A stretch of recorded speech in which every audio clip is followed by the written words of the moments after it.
Hello listeners, this is Christian the producer here. Just a warning that this episode contains bad language, mostly from Scott Eipper. Therefore, we advise this episode is not appropriate for children. Thank you and enjoy. All right, what's up everybody? Welcome back to another episode of Wildlife Cake and Cocktails. We're coming at you for FrogID week. Woo! We're very happy to be out on the road once again for another night of frogging, and we are heading to, we can't exactly tell you 100% where, but we're heading to Main Range National Park, and we're going to be basically somewhere on the border between New South Wales and Queensland. I've got in the car a couple of people here. I've got my producer Christian Summers, as always, for our road shows. How are you doing, man? Doing great, thanks, Yanni. Beautiful day. I'm really looking forward to our trip. Wonderful day. Look, maybe even a little bit of rain coming through, hopefully. If not, it's still nice and humid. It's been fairly warm, so good conditions to get out and play around with some FrogID. Yeah, hopefully. Yeah, nice. And in the back, we've got with us, we're actually in a bit of a convoy, but in the back seat at the moment, we have Nick Wu, recently submitted his PhD, frog biologist of extraordinaire, general reptile nerd. How are you doing, man? I'm good, thank you. I'm looking forward to do some frogging tonight. It's been a while since I've been out and about. Yeah, nice. And have you been up this way before? No, I haven't. This is probably the furthest out west I've been, specifically looking for frogs.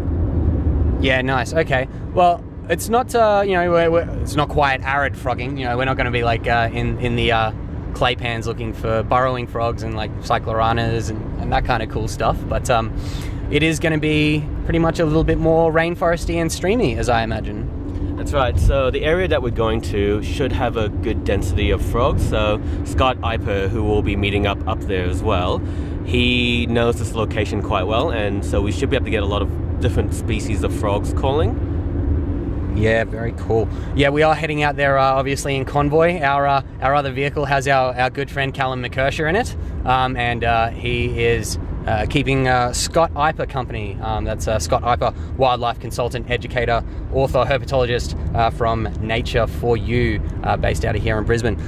In fact, we're going to go out there and also be having a bit of a play around with Scott's new field guide, Frogs of Australia, from a field guide to Frogs of Australia. I believe that's from the Naturalist's Guide to series from Australian Geographic.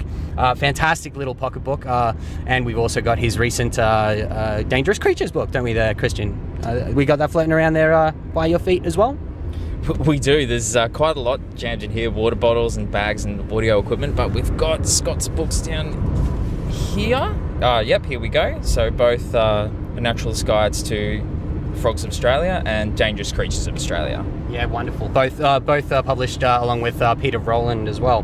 Definitely more into the frog book today, I imagine, seeing as how from 9th of November to the 16th of November, it is FrogID week, celebrating the fantastic first year of FrogID. So I guess it was launched about this time last year. Fantastic, phenomenal smartphone app that allows you to record up to 20 seconds of local frog calling, and it throws that waveform up against the FrogID database, identifying what frog you have in the area. It also throws up the GPS coordinate into that database to help Dr. Jody Rowley and the rest of the crew at the Australian Museum involved in FrogID track Australia's frog populations over time.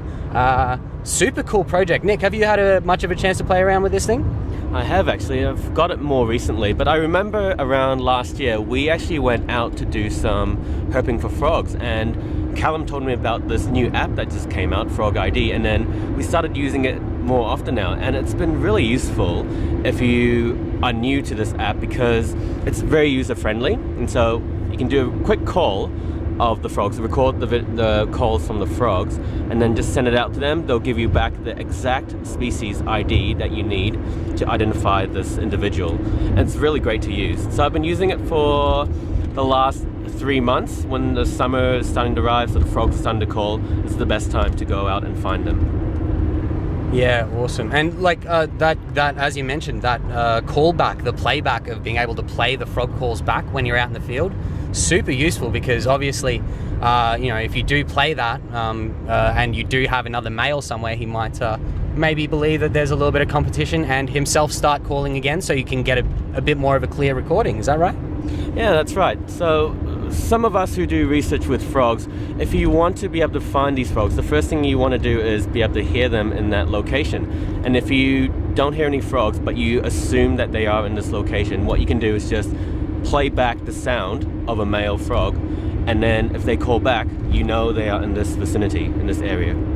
Yeah, very nice, very nice. And look, we are going to be playing around with FrogID while we're out there, and obviously playing a few calls, and a few species out there that we will be very interested in that we'll be talking about shortly. But I do encourage everybody, jump on frogid.net.au and grab this amazing free citizen science app.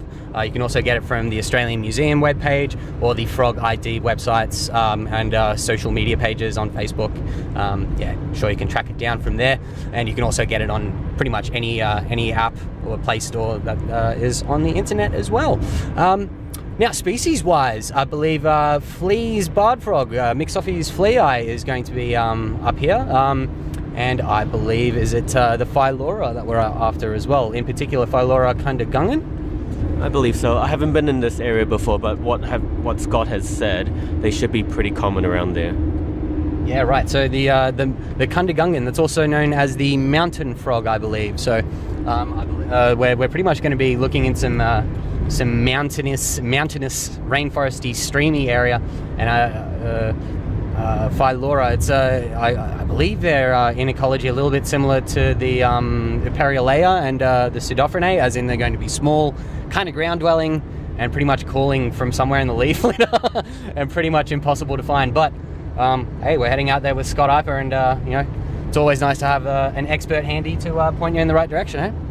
Yep, of course. So what we'll have to do there first is identify the areas of where all the frogs are condensed in, and then we can start doing some frog recordings there, and then hopefully get the experts, including Scott as well, to help identify them. Awesome. Well, guys, there's we've still got plenty of drive to go, but Christian, that looks like some mountains popping up on the horizon. I hope so. I hope I can identify mountains in the landscape. I mean, I'm just thinking, I just can't believe it's been more than a year since we were out first with Nick and Callum looking for frogs. So that was last September. That's right. Correct. Was it that long ago? Jeez. Wow, we've been busy. We have been busy, all of us doing our own things, haven't we? Yeah, that's right. PhDs catching up, this and that. Yeah, that's right. And you've finally submitted. That's right, yeah. So I submitted my PhD thesis 2 months ago, and now it's in review, external review, and I just have to wait for it to come back before I can finally pass as a doctor. Wonderful. It'll be Dr. Wu after that. Dr. Wu, the frog doc. And that was pretty much was that pretty heavily chytrid fungus focused on frogs? It was, yeah. It's mostly focusing on the skin physiology of frogs and how does the chytrid fungus affect the frogs. So we did a brief discussion about that during our first show, but of course, if you want to know about what's been updated, I'm happy to provide that for you. Yeah, dude, that would be fantastic. What's been happening with chytrid since? I guess there is a lot of evidence, I suppose, that many frogs, even things like fleas, barred frog that we're going to go see, have sort of some ecological adaptations or immune system adaptations to these chytrid infections. That's right. So a couple of frog species in Australia have found evidence that they have an improved immunity to the chytrid fungus. And they've been doing these continuous surveys throughout the years and found more and more of these frogs tend to have less fungal loads on their skin. And that indicates that they are either dealing with it quite well or they're kind of recovering from the outbreak. Right. Now, obviously, still going to be some populations at risk, and I think we'll be discussing a lot more in detail once we get there and meet up with the rest of the frog people. But I think one of the main issues still seems to be one of those reservoir hosts, right? So while some species will be, they'll be able to handle the disease quite well, it doesn't pay off for the disease to really kill its host. So it'll adapt fairly well to one population. However, that species can now spread that disease to adjacent populations or sympatric species that live within the same habitat that haven't adapted as well.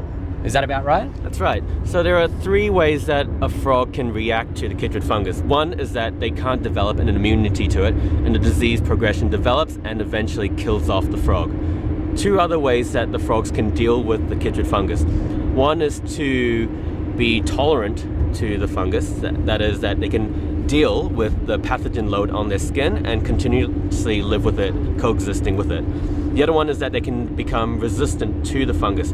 Eventually, they can clear the fungal load and it won't be attached onto their skin. Now, the reservoir host that you are mentioning about, it's mostly for those that are tolerant to the fungal load. So they can live alongside with the fungus, but of course, when they shed off the skin or as the fungus grows, it attaches itself to the rest of the environment and other frogs might get infected by it as well. And that might cause problems for species that are more susceptible to the fungus. Right. So obviously if they did evolve the immune ability to wipe it out of their population, they would no longer be a chytrid risk to their nearby other species.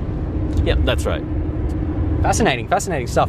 Well, look, we'll be discussing a lot more of that in some detail once we meet up with Scott and Callum on site.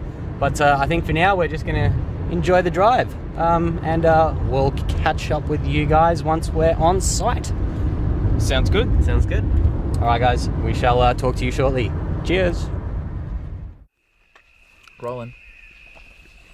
Okay, and we are here. We're in a lovely area of rainforesty, southeast Queenslandy rainforesty beautifulness. There's a lot of really tall ferns, a lot of really large rainforest trees, and a lot of vines, a lot of big hoop pines and araucarias as well. Fantastic little area, and we are right along a little creek line here.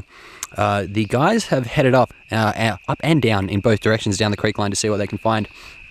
We're going to follow them down very shortly, but I'm sure you can hear all those catbirds and whipbirds and bellbirds, and now the cicadas and everything starting up, so there's obviously a lot of action, and we might let those guys get a little bit ahead of us so we don't disturb them with our jibber jabber, but we'll catch up to them hopefully once they find what we're after. Now, so that's Scott Eipper, Nick and Callum heading up one way, and they are looking for the red and yellow mountain frog, Philora kundagungan. It's only about 3.5 centimeters total length. They're a reddish orange to dark brown or yellow on the above, with usually a dark stripe from the rear of the eye to above the shoulder. Got a very smooth body and a underside of bright yellow, occasionally with bright red and flash markings. They're found in very few locations in upland southeast Queensland and the New South Wales border, which is exactly where we are, and they are quite a challenging frog to find. It's basically going on dusk, so it's not dark yet, and apparently this is the time when they're going to start calling and be a little bit easier to find. So, well, we better get to it. Christian, what do you think? We'll go hike up this creek line and see if we can find the guys, and if they found anything interesting, we'll switch the recorders back on then, hey? Sounds good, Yanni. Let's do that. All right, let's go, guys. All right, we'll talk to you soon. Found a nest. Thank you very much. That's tadpoles in a crayfish hole, correct? Yep.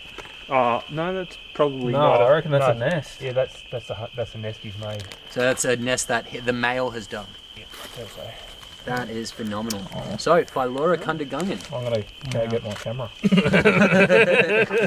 Well done, guys. It took a little bit of... Fucking 10 years. 10 years to little for beauty. That is Fucking woo!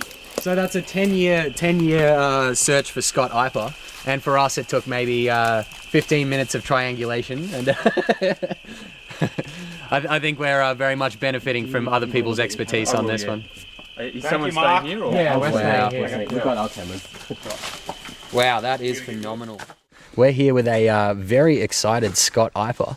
Oh, sorry guys, I got my lights in the eyes. Oh, good, mate. We don't mind a bit of head torch in the face. It's all very much worth it because how long have you spent looking for this species, and what exactly did you just achieve? 10 years of searching for Philora kundagungan, and That must feel pretty special. yeah, it's been a long time coming. So, but it's an awesome feeling to finally actually see them. and to be just below the surface there, so we didn't actually have to disturb the frog or anything like that. Fantastic. Wonderful. So, yeah. And why 10 years? Are they just that elusive, and it's taken you that long to, I guess, narrow down where they are? I'd love to say that was the case. It could be just a fact that they were a bogey species for me or something like that. I really don't know. Right. But Well, I've spent a lot of time, a lot of money, and a lot of effort looking for these bloody things, and I've finally seen one. And you know what? And what a stunning find as well. The red and yellow mountain frog. Until you actually see one, it's like, wow, this is this beautiful, iconic species. It's literally found in like a 100-kilometre radius of where we are right now. That is endangered, and it is that endangered that we don't know how many exist. Yeah, right. We've got very little population ecology information about these things, largely based on the work of 4 or 5 researchers. Parks and Wildlife have done some studies and some call transects and stuff like that on, but we know next to nothing. Yeah. If this was a mammal or a bird, Yeah, there would be. you look at the amount of funding that there is for like the orange-bellied parrot or any of those things. And I'm not to say that they shouldn't have funding. No, absolutely. But they we are should important share the and love. iconic species in and of themselves. But it is, sometimes the slimier, froggier, scalier, reptilier Share things. the ectotherm love. That's what I'm saying, right? But look, at the end of the day, how good is this? It is incredible. We're all out here. I think, with the exception of one person with us, this is the first time we've all seen it. Yeah. And for me, it's magical to be able to share this experience with these other people. Well, dude, and the listeners as well. Absolutely. And look, it has been a fantastic experience. Tell us a little bit about, look at that. We've found a flea eye as well. Yeah. That's incredible. This little kundagungan, nesting when we... Yeah, a male. A male. So he's in a small burrow that he's dug himself. Yes. Or they do take over like crayfish burrows as well. But typically for nesting, they'll dig their own little nest. Dig their own little nest and, form a little chamber, and then the female comes along and she lays her eggs, and he must sit there a bit like Pseudophony and guard those from probably insect predators or whatever. Right. The tadpoles are born with a yolk, so they don't actually feed. So I don't believe they've got mouth parts like a lot of the other tadpoles do. Okay. The males have got these fantastic little flanges on the end of their toes. Yeah, which we just saw before. They can sort of froth up that foam nest, that foam jelly. And, that's a common factor across the limnodonastids. So the frothing up, is that just to increase circulation? No idea. No idea. No idea. It's just what they do. That would be somebody that needs to know a little bit more about them. I don't know fuck all. But, other than... one of those sort of bogey species for me, and such an iconic species and close to me as well. I'm over the absolute moon. I'm struggling not to swear right now. And you've got your knees of victory, herpetologist knees of victory, which for anybody who wants to know what they are muddy because you've been kneeling down in some horrible slime to get the right photo. Yeah, I mean, it was, you know what, it's all right, it's all good. Yeah, it's all worth it. Mud washes off, I've got the photos. Yeah, wonderful. And, the one thing I do with a lot of my photos is I make them Creative Commons as well. So it means that any researchers or anything like that want to use them for conservation purposes, they can just take them. Excellent. Let me know that you're using them and I'll give them a high res, sort of thing that doesn't have a bloody watermark across it. But hey, it's pretty cool. Well, we better see if we can get a few more photos then and see what else we can find along this creek line. Well, to me, really the most interesting part is we're standing in a bit of a semi-dried creek bed, and there is... tadpoles going throughout it, likely Mixophes flayi or something like that. Yeah, so these are probably flayi, and flayi is also an endangered species as well. So we've got another endangered species of frog. And they're everywhere here. And I've got a couple of guys who are pretty keen froggers, and they haven't seen either of these species. So for me to be able to sort of hey, have a look at these, and they get excited too. How fucking awesome is that? Yeah. Well, for me, seeing... Yeah, exactly. Fuck yes.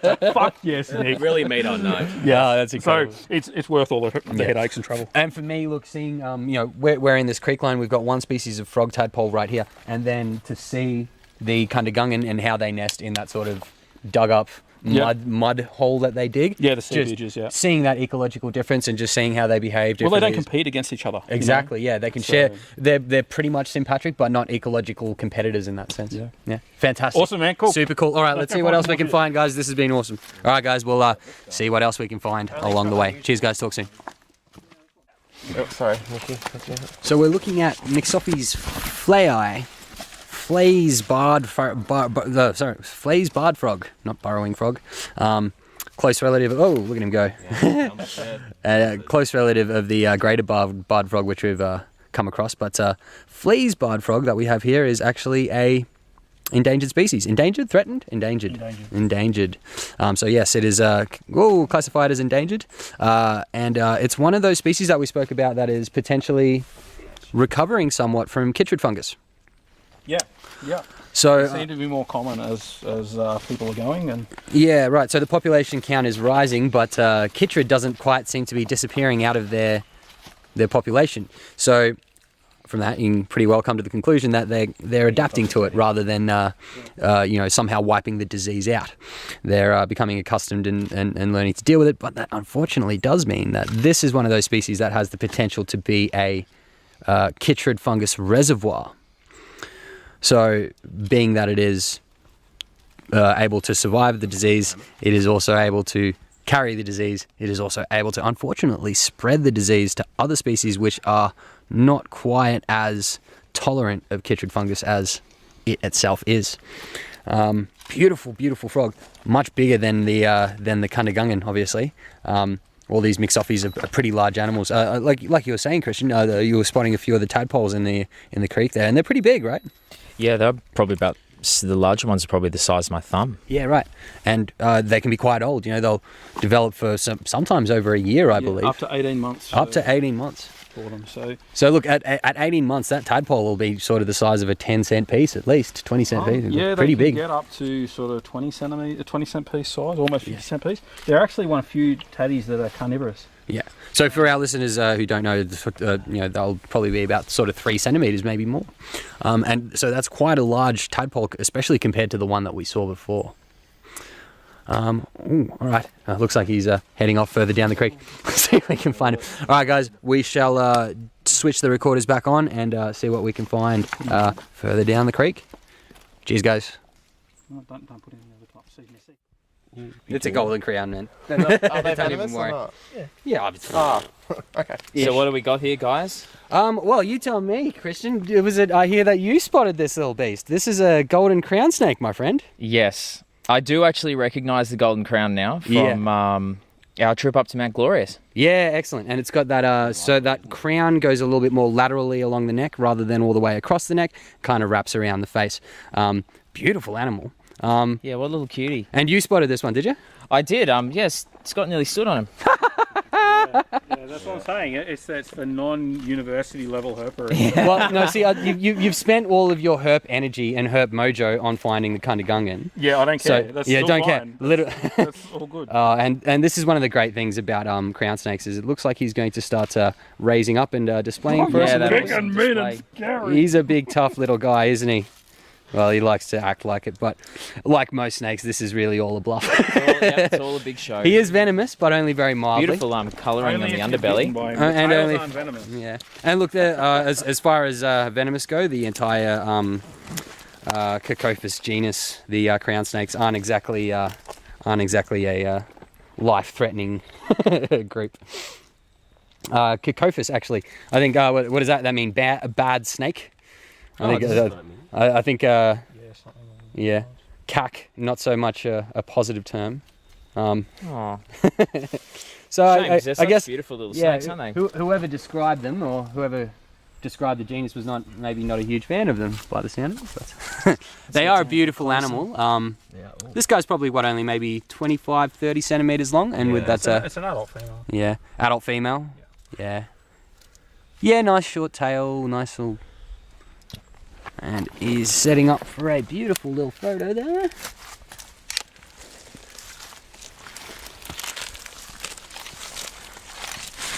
Gotta come from that angle. Beautiful little snake, and it isn't a lapid, so it's in the venomous front-fanged lapid family, but you can see this thing's not really interested in biting anybody. They're quite a placid little thing. They will display, they will sit up and show you their beautiful reddish underbelly with kind of a black set of spots or stripes down the middle, but very vibrant, bright red underneath, and they will happily sit up and display those for you. Yeah, fantastic little snakes. Obviously, pretty much nocturnal. Out here cruising around on the road, collecting a little bit of radiant heat, and then off into the scrub. Big frog eaters, so I imagine that this little guy would love to eat himself some flay and maybe even some kundagungan if he got around to it. Yeah, had the opportunity. If someone, yeah, absolutely. But not tonight. It looks like he's still on the search for a meal. He's saying, I'm big and mean. Oh, he is. Look at that photo. That is a beautiful snake.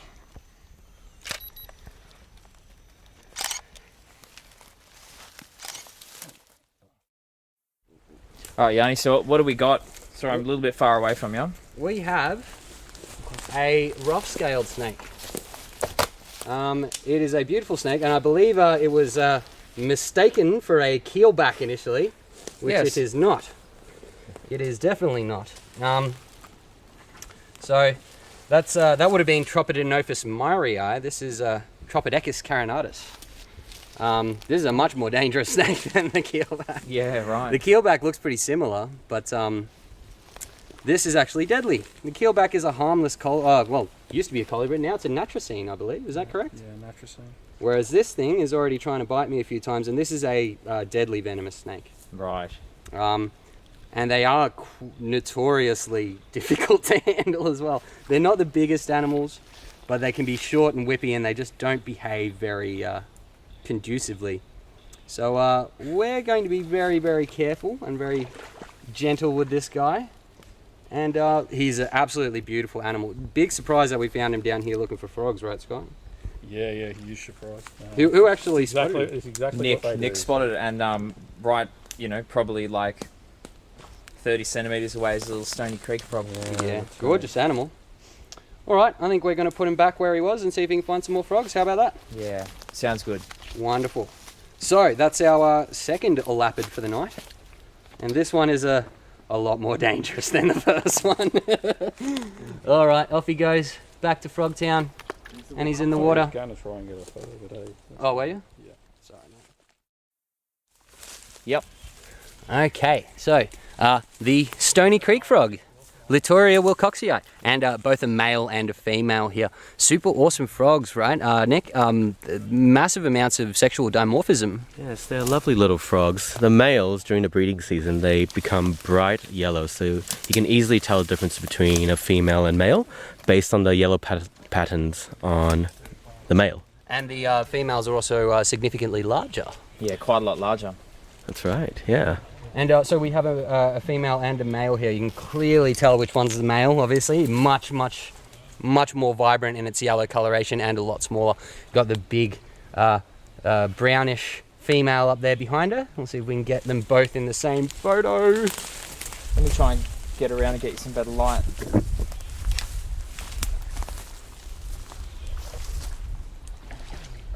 Oh, she's a beaut. Yeah.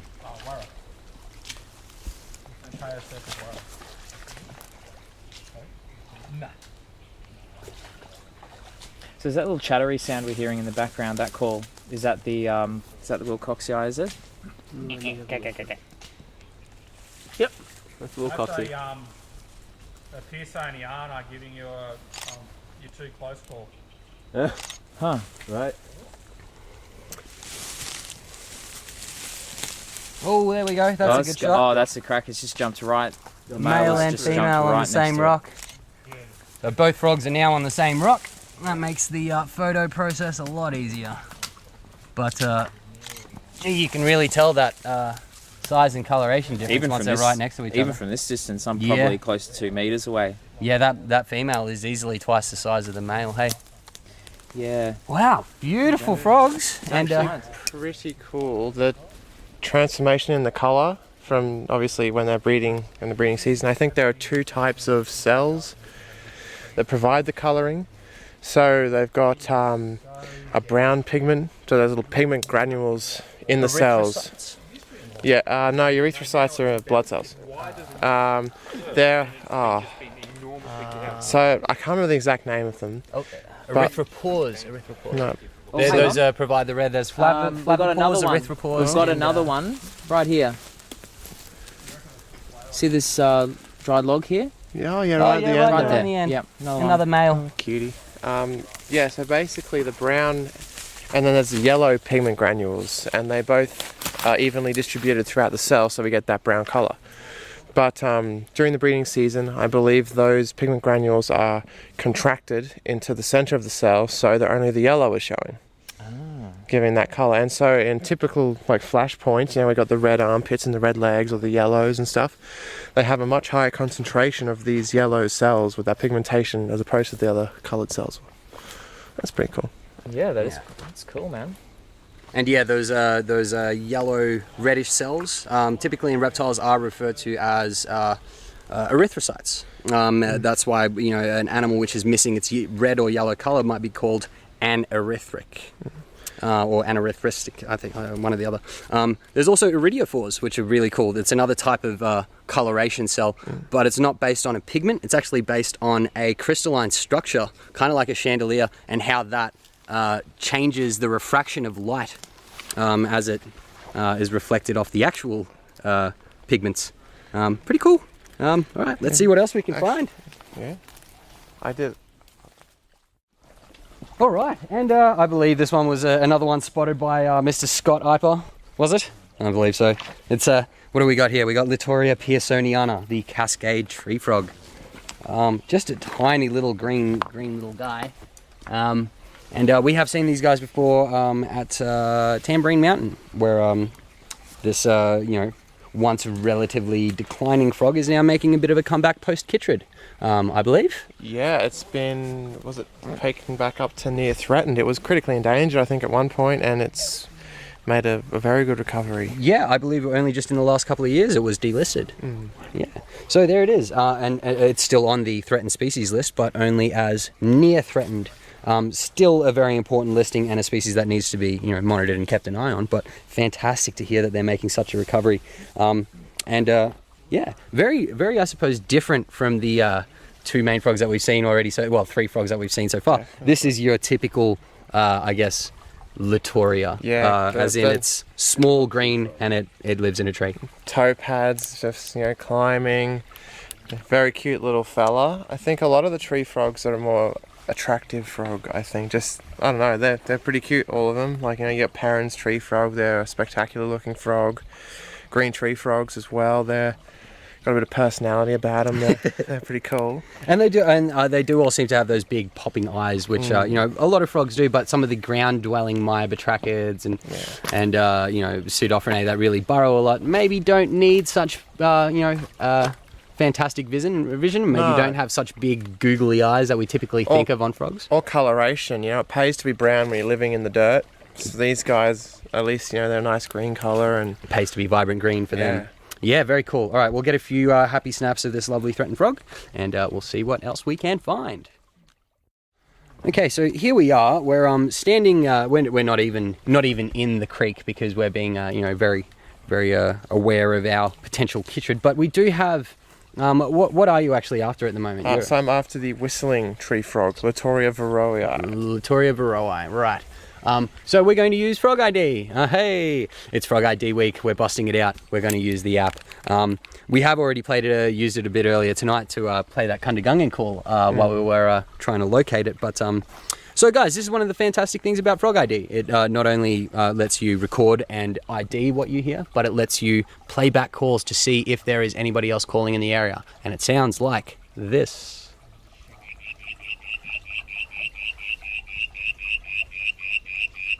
You guys want to see a centipede? A centipede. Yeah. No. And then we wait and listen. I'm not going to handle it. You're not going to handle it. You're handle it. Yeah. Don't handle it. Yeah.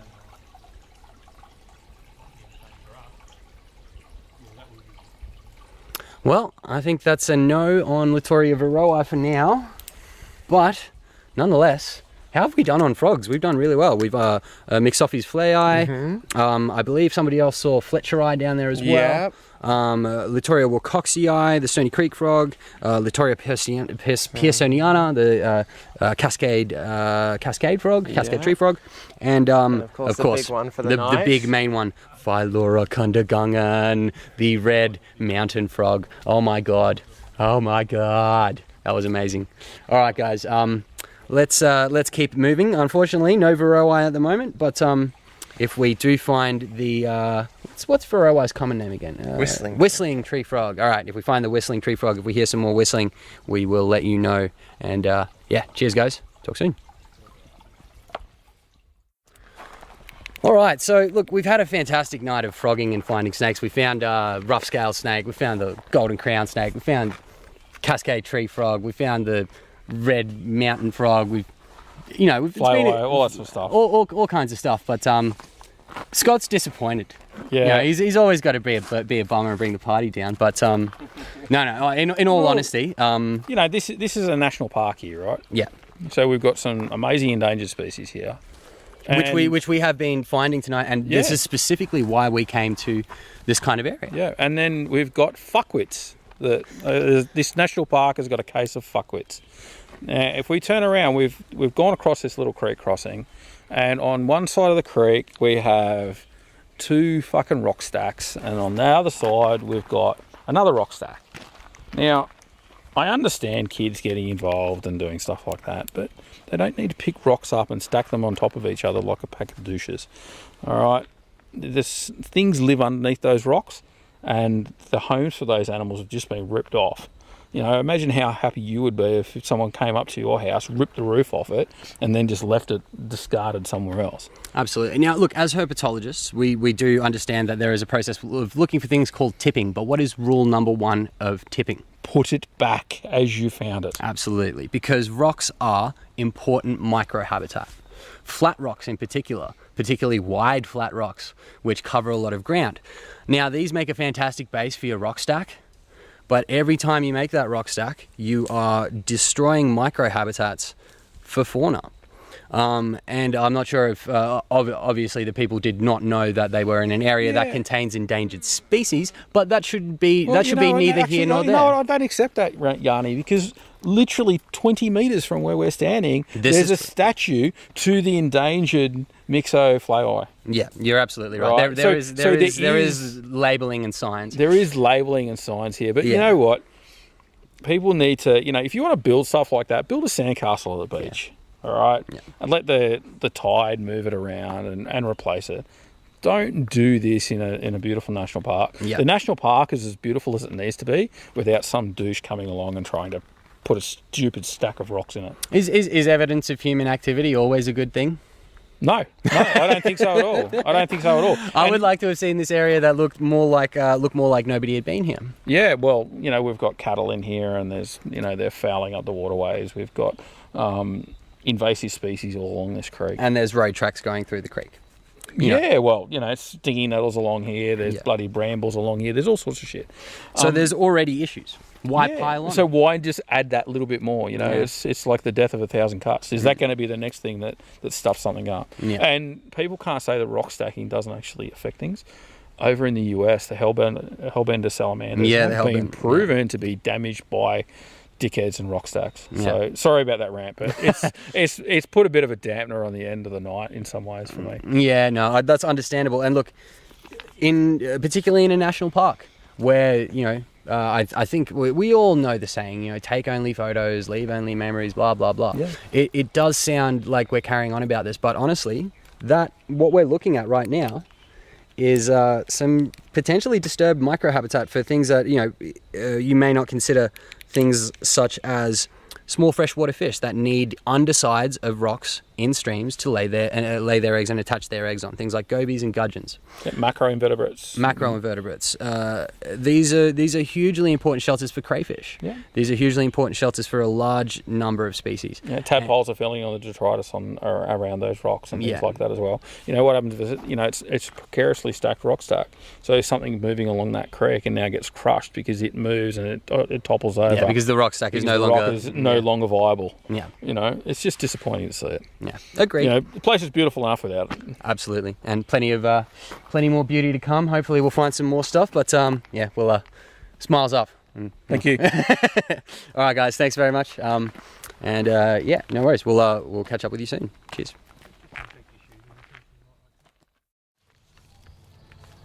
All right, and we are pretty much heading home, but we've made one final little stop here to play around with FrogID, and we've I've at least submitted my frog ID for the night.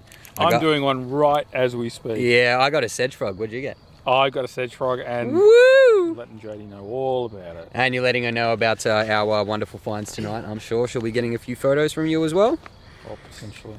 No worries. And how about you guys? How'd you guys go? Have a fun night out there, everybody? It was a fantastic night. Dude, those kundagungans, right? Awesome stuff. I was so pleased we found them. The tadpoles in that thing was mind-blowing, man. And then on top of that, we got a rough scale snake, a golden crown snake. Man, what an evening. I'm super excited. Guys, thank you so much to Nick Wu and Callum McKercher from the UQ Herp Society. Nice and loud here, so obviously in a great location for podcast recording. Man, do you guys have any events coming up, or much happening at the moment with UQ Herpsoc, or I guess waiting for some of the exams to finish off? That's right, yeah. So in terms of the UQ Herp Society, we've got a couple of trips coming up, overnight stays, possibly in Cecil Plains, and a few other places as well, but the ones that we're mostly focused on is the ASH conference, so it's the Australian Society of Herpetology. And the quiz night. And the quiz night. We're going to crush. We will. So that's the Australian Society of Herpetologists conference that's coming up in December. And obviously, guys, if you're here in Brisbane, keep an eye out on the UQ Herp Society page for any events.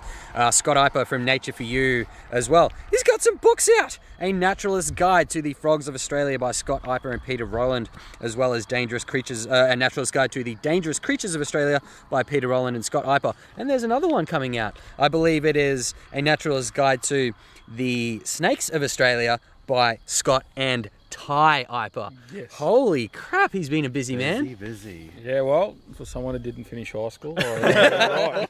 Still on about that. Well, look, you know, if you didn't finish high school, you got to make up with your scholastic endeavours in your later later like life. that. Yeah, Something okay. like that, yeah. All right. Well, you're doing very well. You've definitely published more books than anybody here. And people can find them at wildlifedemonstrations.com. That's the Nature for You website. Either that or look up Nature for You on the social medias or any good bookstores as well. Yeah, mate, and look, always happy to devalue them by scribbling in them too.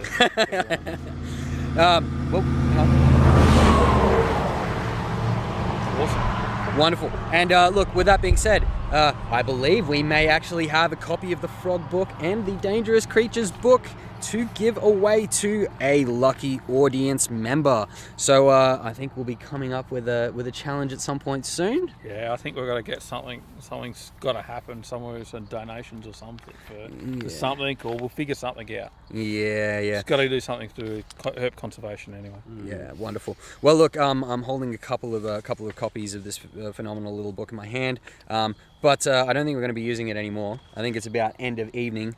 The only thing left is mosquitoes, frogs, the occasional frog, and a lot of truck traffic. You know, the one thing I will say tonight, out of all the things we've seen, the one thing we haven't seen tonight is a cane toad. You know what? Actually, we might have saw one on the way back out. Oh, really? Maybe. You saw that? Oh, yeah, I may You guys have just got to fuck things up.